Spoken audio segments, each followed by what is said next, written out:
Hello, we are going to talk about lesson 28D today. We are going to be solving radical equations.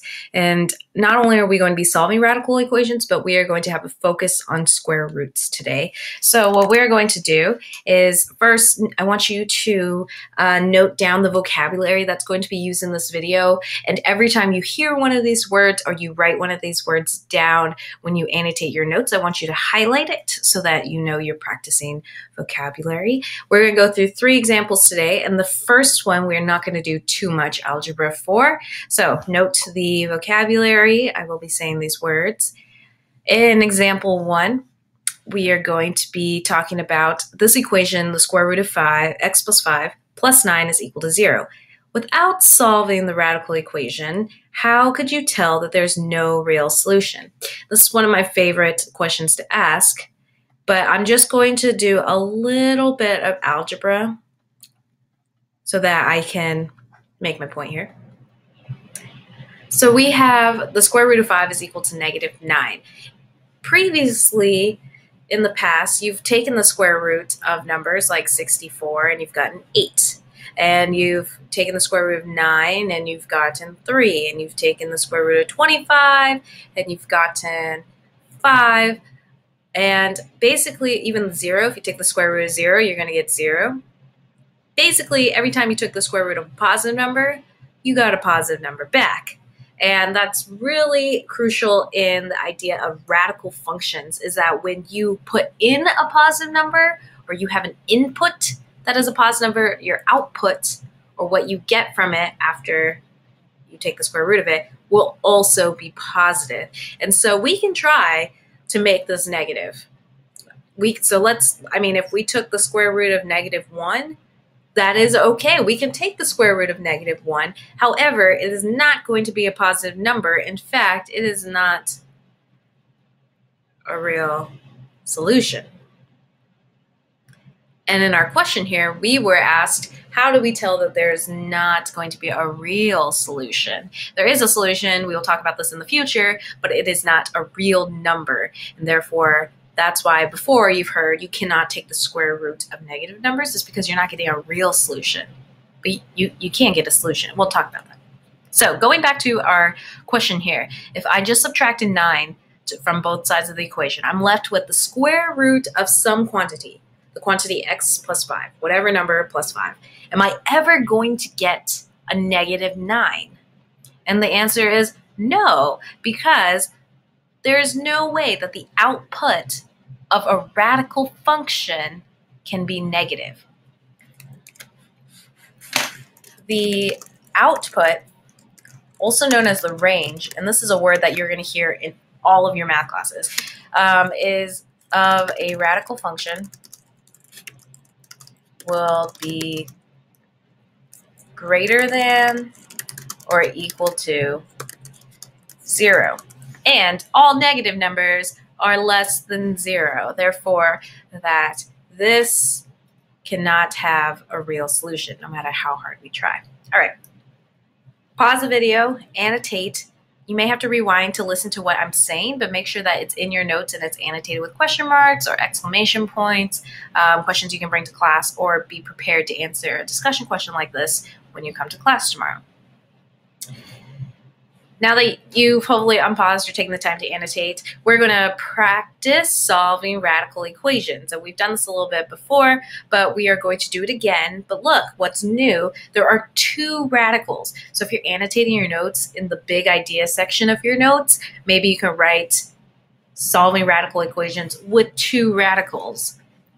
We are going to get rid of the radicals, but we are actually going to release the insides of the radical by squaring both sides.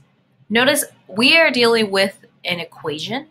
So what we do to one side of the equation, we have to do to the other side of the equation. I see this a lot. And this is, don't do this. This is not mathematically anything.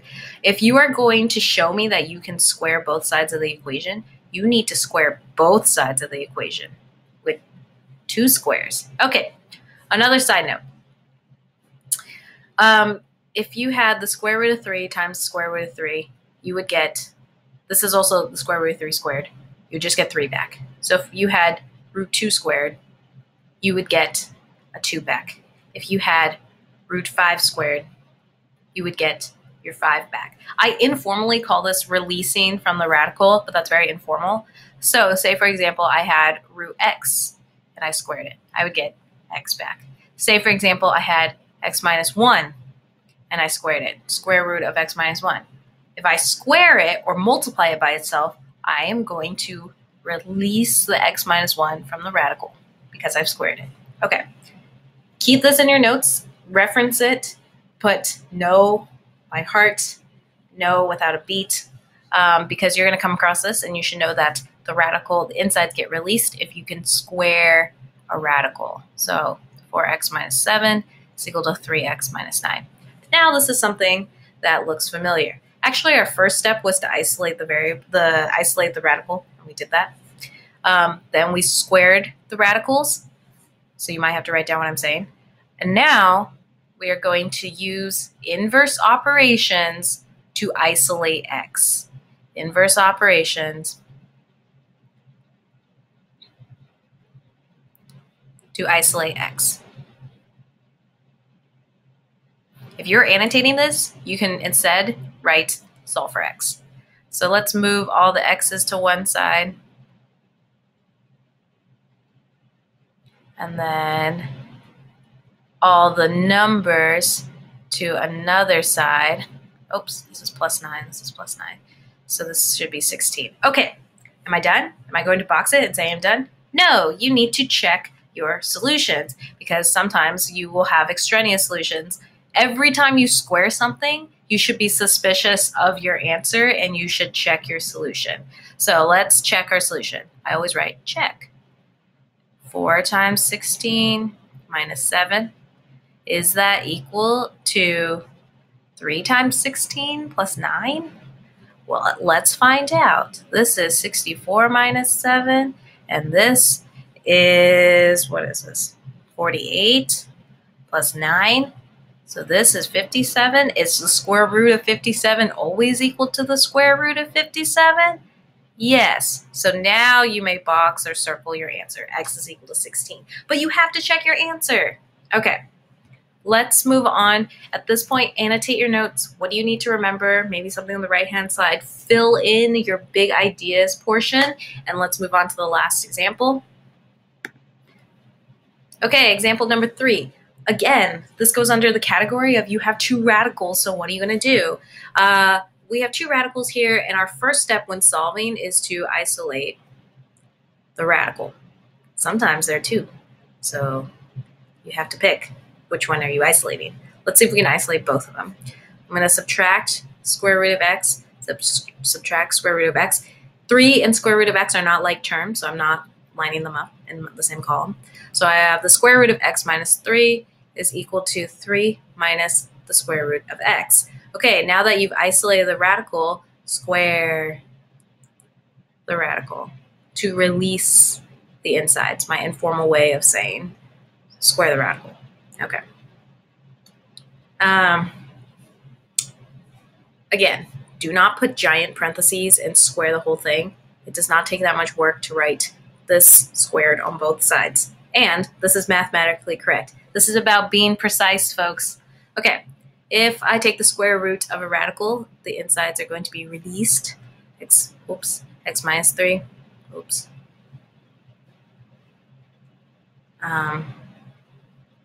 And this guy. If you look at this factor and you have to square it and you're like, I'm not really sure how to do this in my head, but you're multiplying. And let's use our trusty box method to multiply, since we love using box method now. 3 minus square root of x. This is a minus. Okay, so 3 and 3 is 9, negative 3, square root of x, negative 3, square root of x. Negative root x times negative root x is positive x. So all my like terms are going to get added together. And now I have a beautiful right-hand side. It is expanded, So you'll hear me say expand the right-hand side, which means to multiply. And now, again, I need to isolate x. Or you have to go back, because there's another radical, you will have to go back and isolate the radical again. So let's start combining things. I'm going to subtract x on both sides, get 0 minus 3 is equal to 9 minus 6 root x.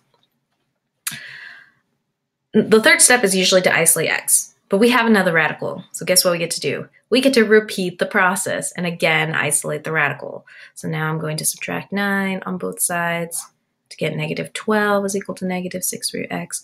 Have I isolated the radical yet? Nope. I'm going to subtract or divide by negative 6, divide by negative 6.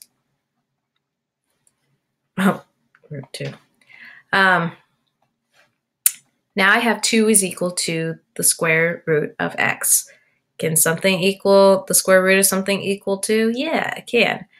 I'm going to release the inside of the radical by squaring both sides. 4 is equal to x. Now, every time you square a radical, be suspicious of your answer. We are going to check our answer. The original function was the square root of x minus 3 plus the square root of x is equal to 3. So let us check if this is true. This is the square root of 1 plus 2 is equal to 3. 1 plus 2. Is this equal to 3?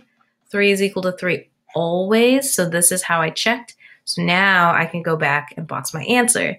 If this statement was not true or not always true, then you would not be able to use x is equal to 4 as your answer. At this point, go back and annotate this question and what you need to remember and what you still have questions on and where are you going to mess up and where can you write your notes now so your future self doesn't mess up, and then write your summary here. Bye.